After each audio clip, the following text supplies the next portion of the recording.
I am Saurabh sir बच्चों, welcome to continuous study point YouTube channel बच्चों। और जो भी सब्सक्राइब बच्चों नहीं किए होंगे चैनल को जरूर सब्सक्राइब कीजिए, अपने दोस्तों में शेयर कीजिए। और जो ऑनलाइन क्लासेस ज्वाइन करना चाहते हैं ऑनलाइन क्लासेस ज्वाइन कर सकते हैं। और अपने यहाँ बच्चों मैथ फिजिक्स केमिस्ट्री तीनों चलता है, इंडिविजुअल चलता है। अगर आप तीनों ज्वाइन करना चाहते हैं तीनों ज्वाइन कर सकते हैं। अगर इंडिविजुअल ज्वाइन करना चाहते हैं बच्चों इंडिविजुअल भी ज्वाइन कर सकते हैं। और डिस्क्रिप्शन में बच्चों व्हाट्सअप नंबर दिया हुआ व्हाट्सअप कर सकते हो बच्चों। और फेसबुक पे भी continuous study point page search कर सकते हो। और आपको यूट्यूब पे भी बच्चों लेक्चर मिलते रहेगा। जेई का प्रीवियस ईयर आईटी जेई हो या जेई मेन हो, हर एक का प्रीवियस ईयर क्वेश्चन मिलते रहता है। बोर्ड से रिलेटेड भी लेक्चर मिलते रहता है बच्चों। और ऑनलाइन क्लास में बच्चों फुल्ली कोर्स कवर किया जाता है। जो ऑनलाइन कोर्स ज्वाइन करना चाहते हैं बच्चों ज्वाइन कर सकते हैं। बहुत ही मिनिमम बच्चों कोर्स का कोई फी ज़्यादा नहीं है बच्चों, ओनली 5000 फी है। 5000 में आप ज्वाइन कर सकते हो ऑनलाइन कोर्स। तो बच्चों यहाँ आते हैं आगे क्लियर करते हैं कि लेट के बी ए पॉजिटिव रियल नंबर। के जो है आपका आई टी जेई 2010 का बड़ा ही लाजवाब क्वेश्चन था एडजॉइंट से रिलेटेड। अगर आपको एडजॉइंट का प्रॉपर्टीज आता है तो ये क्वेश्चन बहुत ही जल्दी बन जाएगा। अगर आपको एडजॉइंट का प्रॉपर्टीज नहीं आता तो फिर क्वेश्चन बनाने में टाइम लगेगा बच्चों। लेट के बी ए पॉजिटिव रियल नंबर, मतलब कोई के है जो कि आपका पॉजिटिव रियल नंबर दिया हुआ है। मतलब आप ऐसे लिख सकते हो के बिलोंग्स टू आर पॉजिटिव। कभी कभी जेई के एग्जाम में ऐसे लिखा रहता है के बिलोंग्स टू आर पॉजिटिव। सबसे पहला लाइन एक एक चीज आप पढ़ो ढंग से क्वेश्चन आराम से बनेगा। अगर नहीं पढ़ोगे तो फिर क्वेश्चन बेटा नहीं बनेगा।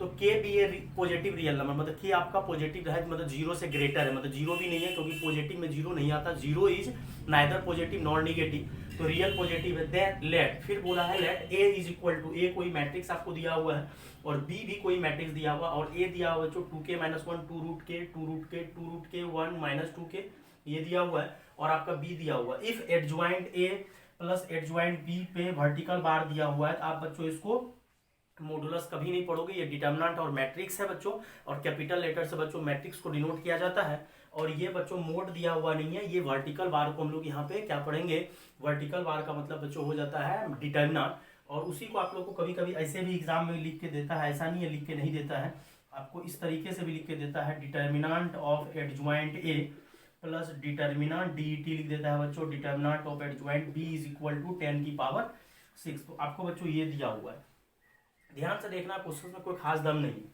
अब देखो बच्चों एडजॉइंट का डिटर्मिनेंट निकालने बोल रहा है, और एडजॉइंट का अगर डिटर्मिनेंट निकालने बोल रहा है तो हम लोग डिटर्मिनेंट का बच्चों एडजॉइंट का डिटर्मिनेंट पढ़े हैं। डिटर्मिनेंट पे पावर n-1, अगर ये प्रॉपर्टीज आपको आता है तो जल्दी बन जाएगा। तो डिटर्मिनेंट पे पावर n-1, n का काम मतलब n जो है बच्चों आपको ऑर्डर होता है, और ऑर्डर क्या है बच्चों 3, तो 3 - 1। और यहाँ भी बच्चों डिटर्मिनेंट पे पावर 3 - 1 और 10⁶। और फाइनली बच्चों यहाँ आ जाएगा डिटर्मिनेंट का होल स्क्वायर और डिटर्मिनेंट बी का whole square is equal to 10⁶। चलो क्वेश्चंस को थोड़ा क्लियर कर लिए एक्चुअली। अब कुछ बच्चा क्या कहता है कि सर यहाँ पे ए दिया हुआ है और बी दिया हुआ है, हम लोग एडजॉइंट निकाल लेते हैं। अगर आप एडजॉइंट निकालोगे तो आपको काफी टाइम लगेगा और फिर वो बेकार हो जाएगा। क्वेश्चंस का आंसर तो आएगा लेकिन आप जेई क्रैक नहीं कर सकते हो। तो आपको प्रॉपर्टी जाना चाहिए कि एडजॉइंट का डिटर्मिनेंट का फॉर्मूला होता है बच्चों डिटर्मिनेंट की पावर n-1। हर एक लेक्चर में बच्चों ये चीज हम डिस्कशन किए हैं।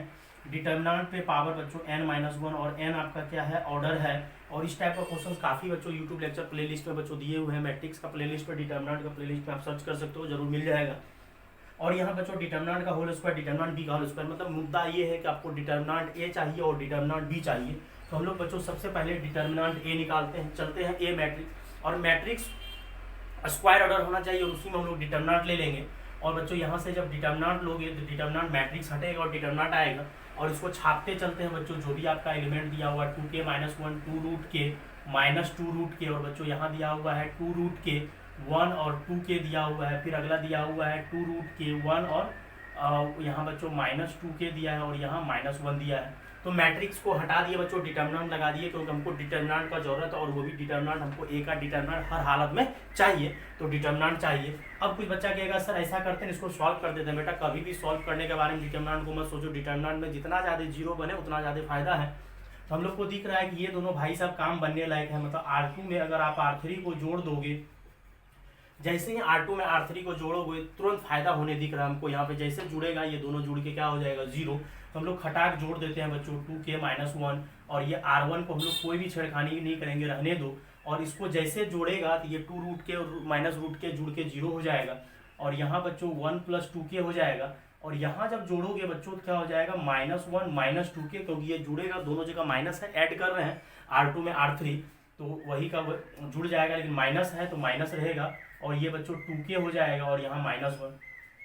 अब कुछ बच्चा कहता है कि सर एक 0 बन गया, अब ओपन कर दो। अब भी ओपन मत करो, क्योंकि अगर डिटर्मिनेंट को आप ओपन करोगे तो आपको फिर प्रॉब्लम आएगा। अब हम लोग क्या करते हैं बच्चों, यहाँ पे दिमाग क्या लगाना कि इस कॉलम R2 में एक जीरो बन गया, R2 में अगर एक जीरो बन गया, एक जीरो R2 में ही बनाने का कोशिश करो। अगर कहीं और जीरो बनाओगे, कुछ बच्चा कहेगा सर कॉलम 2 में कॉलम 3 घटा दीजिए तो एक जीरो यहाँ बन जाएगा। ठीक है, बहुत अच्छा सोचे आप कि कॉलम 2 में कॉलम 3 सर घटा दीजिए, एक जीरो यहाँ बन जाएगा, लेकिन फायदा नहीं है। हम लोग को कोशिश करना है कि इसी रो में अगर जीरो हो जाए या इसी कॉलम में, तो इस कॉलम में तो जीरो का जुगाड़ नहीं दिख रहा, लेकिन यहाँ पे जीरो का जुगाड़ दिख रहा है। अगर ये दोनों आपस में जुड़ जाएगा तो ये -1 कैंसिल और ये 2k भी कैंसिल हो जाएगा। तो अब हम लोग क्या करते हैं बच्चों, कॉलम 2 में किसको जोड़ देते हैं, कॉलम 3 को। और जैसे ही कॉलम 2 में आप कॉलम 3 को जोड़ोगे तो ये 0 और ये -2√k और ये 4 कितना हो जाएगा बच्चों, 4√k। और ये जैसे जोड़ोगे -1 0 और 2k भी 0, तो यहाँ से बच्चों आ जाएगा 2k -1 और 2√k -1 -2k हो जाएगा बच्चों, और यहाँ पे क्या हो जाएगा -1। अब हम लोग क्या करते हैं, अब ये सेकेंड रो के अबाउट खोल दो बच्चों। आप ओपन जो करना है आपको सेकेंड रो के अबाउट ओपन करना है। तो यहाँ पे बच्चों प्लस, फिर माइनस, फिर प्लस, फिर यहाँ पे क्या हो जाएगा माइनस। तो सबसे पहले बच्चों क्या करना है, आपको माइनस जो है आगे देना है, और यहाँ -1 -2k हो जाएगा, और ये बंद हो जाएगा, ये बंद, तो क्या हो जाएगा 2k -1 4√k, और यहाँ पे -2√k और 2k -1। अब ये माइनस जब अंदर जाएगा बच्चों, सॉल्व करोगे तो ये 2k + 1 हो जाएगा, क्योंकि माइनस अंदर चले गया, 2k का आगे लिख दिए। और यहाँ पे बच्चों जब सॉल्व करोगे तो ये 2k -1 का होल स्क्वायर हो जाएगा, बीच में माइनस देना है, और ये 2 जो है 4 से मल्टीप्लाई होगा, -8 है, और रूट के बच्चों -8k हो जाएगा, और 2k + 1, फिर यहाँ से बच्चों क्या हो जाएगा 2k -1 का होल स्क्वायर, और ये माइनस माइनस बच्चों क्या हो जाएगा +8k। अब थोड़ा सा कष्ट करो बच्चों, इसको सॉल्व करने का कोशिश करो। तो ये 4k² + 4k + 1 होगा कि नहीं होगा, प्लस नहीं होगा बच्चों, a - b का होल स्क्वायर है, तो a - b का whole square, a² - 2ab + b², और यहाँ पे बच्चों क्या हो जाएगा 8k। अब देखो बच्चों कितना लाजवाब क्वेश्चन बन जाएगा। ये -4k और 8k, जैसे -4k के साथ 8k बच्चों जुड़ेगा तो वो 4k प्लस हो जाएगा, और जैसे ही 4k प्लस होगा बच्चों तो ये फॉर्मूला आपका किसका बन जाएगा, ध्यान से देखना है बच्चों, इसको हम इरेज कर रहे हैं। तो ये सॉल्व करने के बाद बच्चों डिटरमिनेंट का वैल्यू जो हम लोग प्रॉपर्टीज लगाए यहाँ आया। अब यहाँ से बच्चों क्या करते हैं, इधर ही करते हैं, क्योंकि उधर का बच्चों जरूरत है अभी क्वेश्चंस का। अब यहाँ से बच्चों देखो फॉर्मूला लाजवाब बन गया, और लाजवाब फॉर्मूला जब बना तो क्वेश्चंस को उड़ा के रख दो, कोई दिक्कत अब नहीं है। और ये बन जाएगा बच्चों आपका कितना 2k + 1, और ये हो जाएगा कितना हो जाएगा बच्चों 4k² + 4k + 1 हो जाएगा बच्चों। क्यों, क्योंकि ये 8k - 4k के साथ जुड़ेगा, क्या हो जाएगा +4k, और यहाँ से बच्चों क्या हो जाएगा 2k + 1, और ये हो जाएगा 2k + 1 का होल स्क्वायर। तो फाइनली आपका बड़ा लाजवाब आंसर आया है 2k। यही तो जेई IIT जेई का एक खासियत है, क्वेश्चन बड़ा अच्छा सेटिंग करके देता है। अब ये क्लियर हो गया कि ये आपका डिटरमिनेंट का वैल्यू आया, तो डिटरमिनेंट का वैल्यू हम लोग निकाल लिया। अब चलते हैं किसके पास, ये डिटरमिनेंट ए का जरूरत था, निकाल लिया। अब डिटरमिनेंट बी के पास चलते हैं। अब डिटरमिनेंट बी बड़ा खासियत है, जाके मेरा प्रॉपर्टी जरूर देखिएगा, पहला प्रॉपर्टीज दिए हुए हैं, 2 प्रॉपर्टीज डिटरमिनेंट का अपलोड किया हुआ बच्चों, डिटरमिनेंट का प्लेलिस्ट में आप जाके देखिएगा।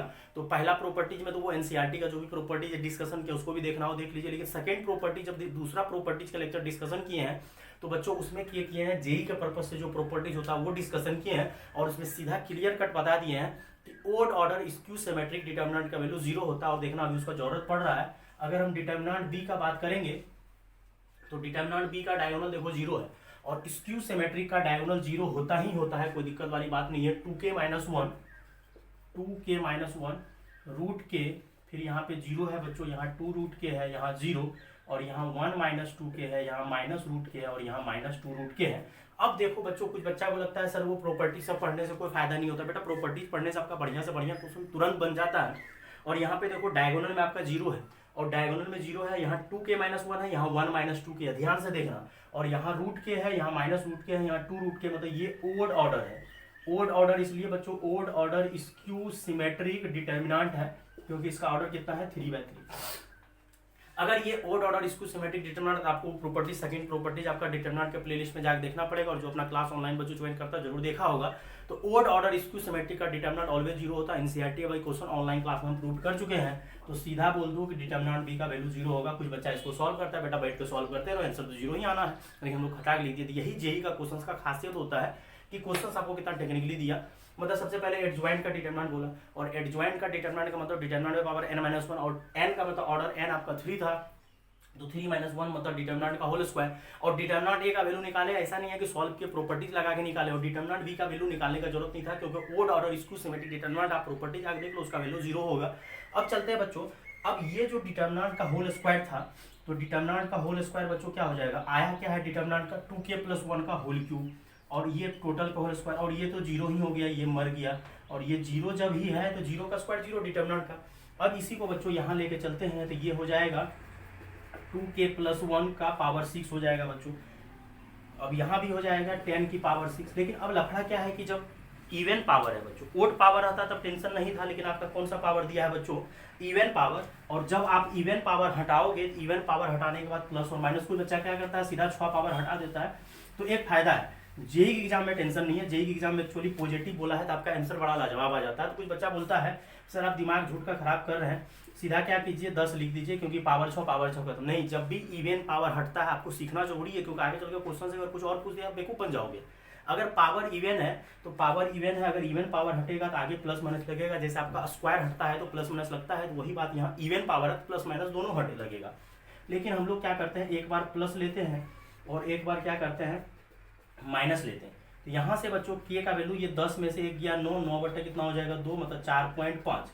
और यहाँ से बच्चों अगर आप सब्ट्रैक्शन करोगे तो ये +1 जाएगा, उधर -11 हो जाएगा, तो के का वैल्यू हो जाएगा -11/2, मतलब -5.5। अब ये निगेटिव तो लेना ही नहीं है, पहले ही बोल दिया है कि के जो होना चाहिए आपका पॉजिटिव होना चाहिए। अब हम लोग को एक्चुअली ये जो के का वैल्यू जो 4.5 आया है, एक्चुअली आपको के का वैल्यू नहीं पूछा है बच्चों, GIF का वैल्यू पूछा है। GIF का मतलब होता है ग्रेटेस्ट इंटीजर फंक्शन, मतलब हमको इंटीजर पार्ट लेना है, तो हम लोग को GIF अगर 4.5 का GIF लेंगे तो बच्चों आंसर कितना आएगा 4। बहुत ही लाजवाब क्वेश्चन है बच्चों, लेकिन ये क्वेश्चन आपका लाजवाब तब बनेगा जब आप ये पहले फॉर्मूला आना चाहिए, प्रॉपर्टीज n-1 होता है, और इसको सॉल्व करने के लिए आपको क्या करना है, 0 बनाना है। 0 बनाओगे जल्दी होगा, अगर इसको आप एक्सपांड करोगे तो लेंथी कैलकुलेशन हो जाएगा।